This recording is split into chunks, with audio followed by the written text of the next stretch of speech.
Hey Inspire Tribe, how's it going? Welcome to the very first live stream here on YouTube. Now, this is a first for us too. So I brought the laptop so we can not just talk to you, but we can talk to each other and you can ask questions. And just in general, today is all about how to thrive in times of uncertainty.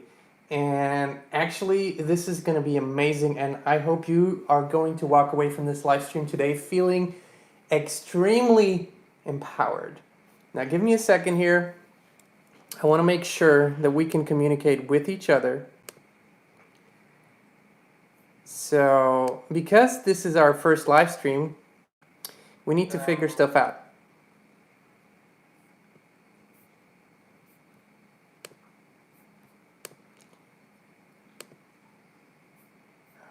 Okie dokie. I'll be with you in just a second.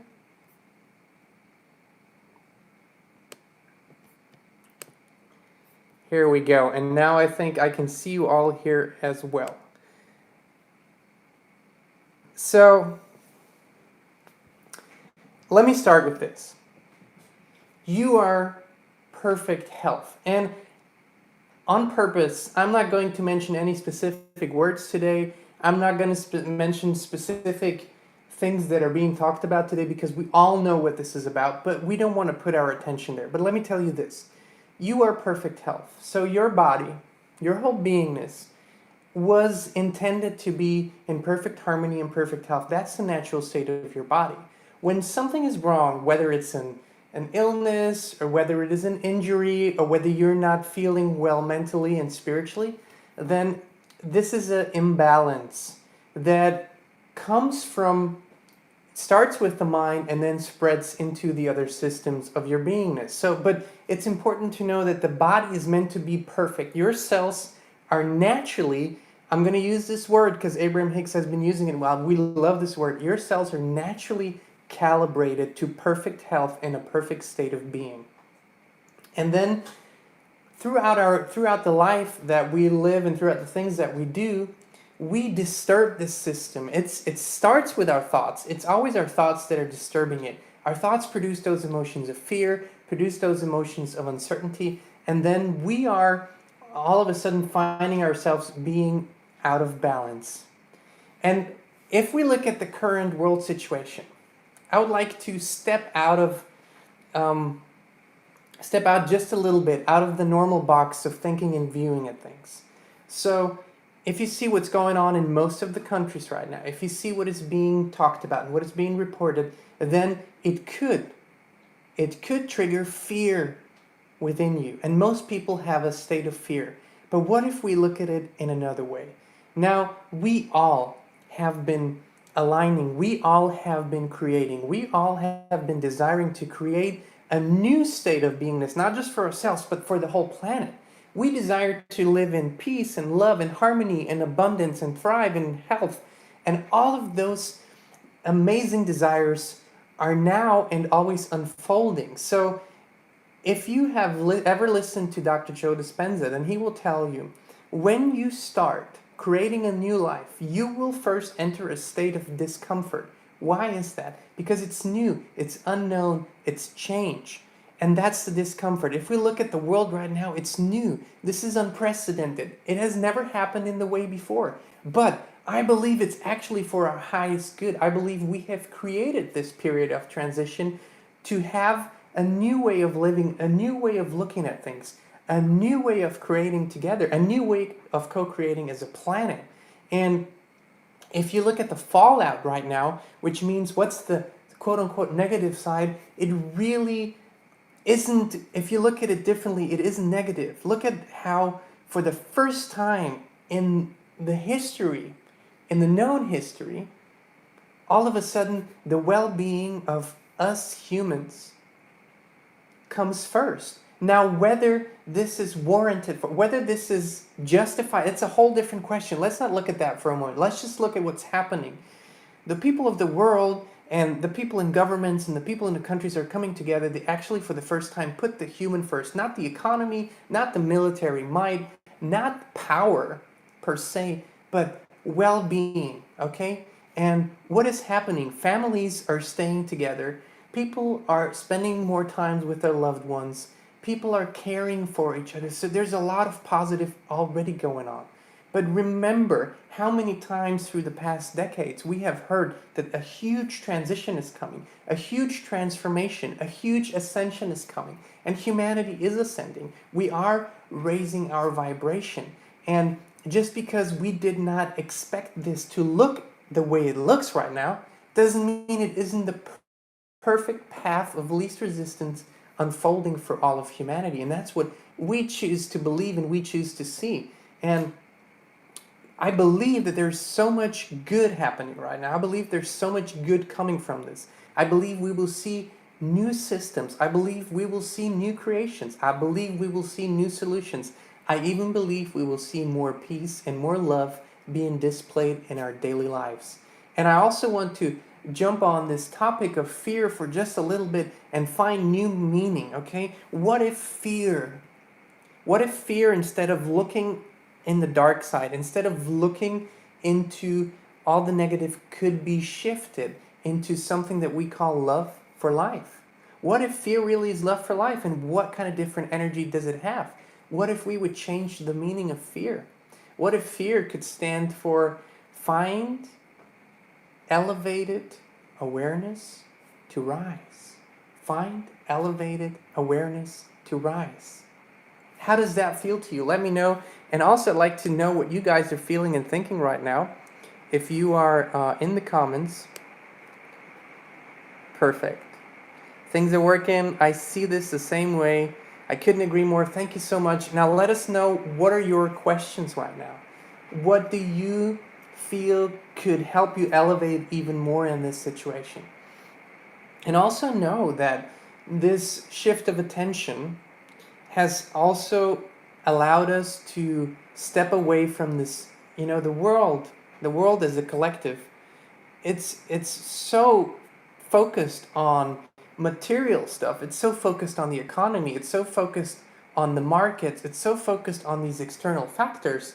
But right now there is no other choice but to focus more within, to focus more on the most basic system, which starts with you, and then expands into the system of your immediate family, of your friends, of your loved ones. So we believe this is a very important view at this time. And of course, we as a family also have been talking about it. Now, our children were brought up in a way where we do not look at the external world for validation of our own feelings, or even for the source of our own feelings, which means that we do not buy into fear per se. And Christine and I had a wonderful conversation with our friends from the other side yesterday with UC, and they said something very interesting. So if you don't feel about something, and that's what they said, not think about, if you don't feel about something, then it doesn't concern you. Then it's none of your business. So in other words, when let's say there's something happening on the other side of the planet, and because the news are presenting it everywhere, it might be a natural disaster, it might be an accident or whatever, and we as humans have been conditioned now to, even if it doesn't concern us, even if we don't have an authentic feeling for it, to feel guilty if we don't invest our emotions into the situation. But this isn't how it's supposed to be. This isn't how it works. The other side told us clearly, only what you feel authentically about is important for your experience. Only then should you put attention on it. If you don't have a natural, authentic feeling for this situation, it doesn't concern you. It does not concern you. And what does that mean? It's such a relief, because so much, a lot of times we feel guilty when we do not emphasize with everything, when everyone around us that might be having bumps in the road or struggling with something. But isn't it a wonderful relief to know that someone is feeling about it? Someone out there is feeling about it. Someone who is connected to the situation is feeling about it. And you do not need to feel about everything. It will come to you naturally and authentically. And it is that way. Some people can drive past an accident and not feel about it. And it doesn't mean they're horrible people. It doesn't mean there's anything wrong with them. But they have a different inclination. They feel towards other things and other people. And that's why, thankfully, we're not all interested in the same things. We do not all feel the same things. And it's the same here. Why do we all invest so much of our attention into this quote unquote problem rather than feeling and focusing on what is really going on in our own experience? So, the other side has also told us that when we do not follow our feelings and follow the feeling of where our attention is naturally going, and when we're investing our thoughts and energy in something that isn't meant for us at that point in time, or is away from the path of our least resistance, our vibration gets lower and lower because we're not aligned. And only when you are aligned, then you get the things you feel the things in your experience. When you're out of alignment, then you just look for something to look at. It's when you're bored and you start zapping and you start trying to find something that'll entertain you, then you're not approaching this from a state of alignment. You're coming from this already low vibration of boredom, and then it's usually going downwards from there, because then you see something that upsets you, something that you have low vibration, low feelings about. And so that's why we always say that turn it off, like turn off the news, turn off the TV, recalibrate, refocus, align, meditate, come into your state of natural intelligence. You have it. We all have it. We're born with it. And when we panic, by the way, in the human history, there's never ever been anything good that's come from panic. Never. Nothing good ever happened through panic. Okay? So fear never creates anything constructive. However, when you allow for this energy that's created to transform into something positive, something great, something constructive, all of a sudden you've shifted your energy, you've shifted your awareness, and you're using this energy for something that benefits you and everyone. We really appreciate all your comments, and again, if you have any questions, please let us know. One of the most important things that we've heard over the past weeks and days is, how do we deal with that? How do I deal with my negative family members? How do I deal with friends that keep sending me great advice? Okay, how do we deal with the news? So we've told you, and we believe in it thoroughly, that everything that you need to know will find you. Okay, the information that you need to know will find you, even when you turn off all electronic devices, even when you cut the power to your house, it will find you. So we just have to plug in the power here, so it's gonna be a little wobbly for a second. Can you see me, guys? Good, good. I think we're back on track. There you go. So the fear of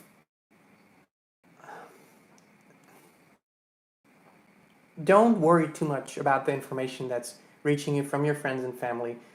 We just had a conversation with a very, very dear friend of ours that was in this state of panic, in this state of fear, completely already indoctrinated in it.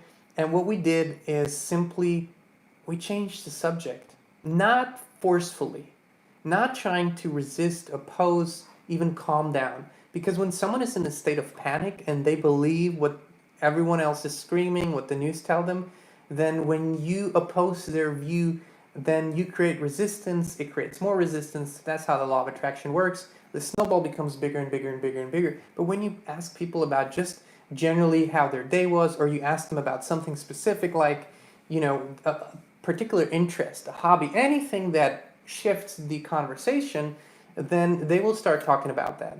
And the more positive spin that you can put on their hobby or whatever that topic is, the more you will raise the vibration. That's how you can help them when you find yourself in that situation, which is way more productive than trying to oppose their view, because there's so many different theories going around. There's so many different truths, and we don't even want to go into that, because there's only a very few people that probably know, and it might not be important to me right now what all really caused this and how this really all unfolded. If this information is important to me, then it will find me.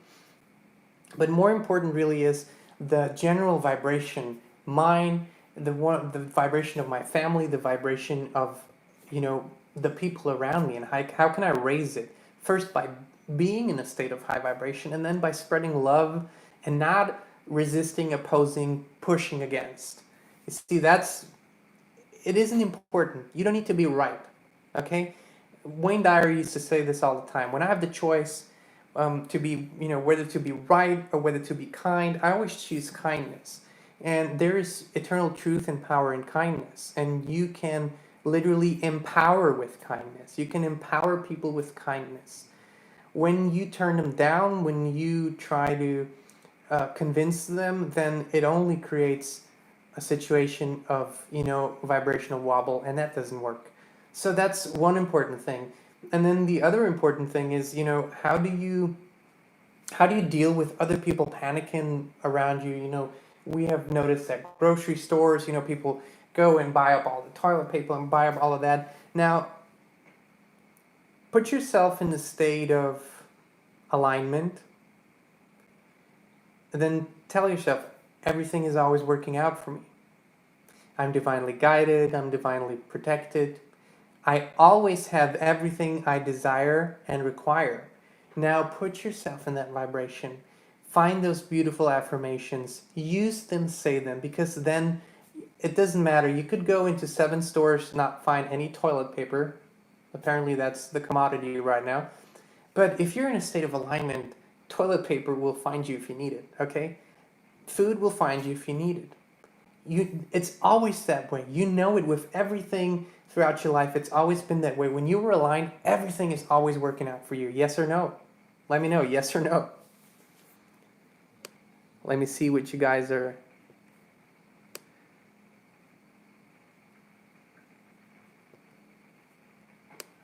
Yes, there you go. Is it Leah? Leah says yes. So that's another important thing. And then how do we deal with what people call medical realities? How do we deal with people getting sick around us the way you always deal, the way you've been dealing all your life? Every year, everywhere, at any time, people experience illness and disease. It isn't always going to be that way, but it is that way right now. Okay, so people are experiencing the regular flu. People are experiencing multiple diseases that cause them to transition into the other realm.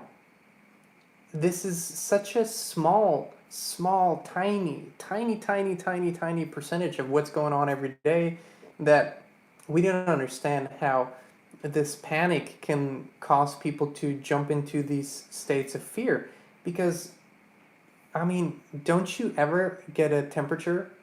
Don't you ever cough or sneeze or feel weak? Because we have these states from time to time. Very seldomly, but we do. Sometimes I feel like I need to rest for a few days, and I feel like my body requires that and requires me to take more naps and to, really recalibrate to what I put into my body. So don't isolate the current times and events and allow them to be a part of the whole experience as they would always be. And all of a sudden you will see that you won't look at it as a single thing. You will put it again in the perspective of all things that are happening.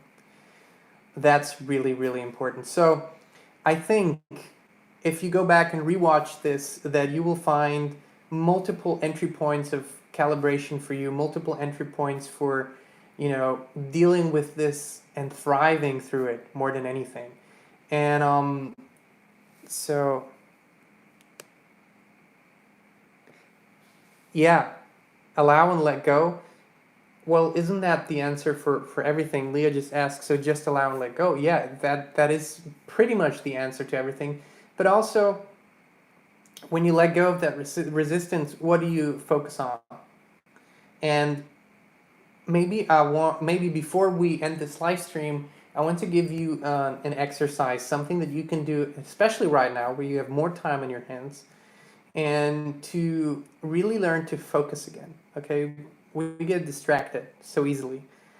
We all do, some more than others, but we all do. So if you look at, you might see this here. There's a, I don't know if you can see this. Mm-hmm. There's a candle here, okay? And I assume you all have access to a candle. If you don't, you know, find a candle on YouTube that you can look at. But what you do is you put this candle in front of you, and for 1 minute, all you focus on is the flame, okay? Now imagine that this flame is the eternal flame of well-being, the eternal flame of God. That will make it a little easier. But focus on the flame. For 1 minute, set a timer. And I mean really focus. Observe the flame and put all of your attention to the flame. Nothing in your world matters more than the flame for 1 minute. And if you find that your thoughts digress and go somewhere else, refocus, restart until you have a minute down, a minute where you only focus on the flame. And then do this for a few days and then increase the time. Do 2 minutes, do 3 minutes. Because if you can focus for 4 or 5 minutes just on the flame, okay, this is so important, I need to slow down. If you can focus on the flame for 4 to 5 minutes without your mind wandering, then you have put yourself in a state of such unlimited potential for success and abundance and health and well-being that I can't even put it in numbers. But if you can do this for 5 minutes, then you most certainly can become a billionaire. You most certainly can run 2 marathons back to back. You most certainly can achieve anything you desire if you can focus on a flame for 4 to 5 minutes. That's the power of deliberate, aware focus. All right, Inspired Tribe, we love you so much. We love spending time with you. And, there is a currency on this platform, and this currency is likes and shares and subscribe buttons. And it is weird that we call this a currency, but that's the way it is. If you want to show your appreciation, please hit the like button. Please share this or comment as you always do. And if you would like a daily reminder of feeling good whenever you look into the mirror or whatnot, there's a really wonderful merch store right underneath our video here. Kristin creates all these beautiful designs and puts them on shirts and hoodies and tank tops and all these wonderful things, and people love them so much. We get so many beautiful emails. So if you are inspired, check it out. And most of all, Inspired Tribe, we love you so much. Most of all, have an inspired rest of your day.